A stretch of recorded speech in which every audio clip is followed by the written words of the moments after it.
Јас дојдов да раководам со Хелсиншкиот комитет токму во времето кога почнаа да се случуваат најдрастичните настани кои имаат директно влијание врз човековите права во земјата. Тоа беше 2012 година, кога се случи црниот понеделник, кога ние се боревме за заштита на правата од првата генерација на човекови права.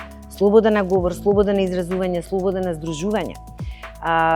Живеевме во време кога нашата лична екзистенција и екзистенцијата на организациите кои што има еден така наречен фронт на отпор кон тогашниот режим, беа под директна закана од страна на институциите, бевме подложени на финансиски инспекции, бевме подложени секојдневно на говор на омраза, па и закани по нашата безбедност и сигурност.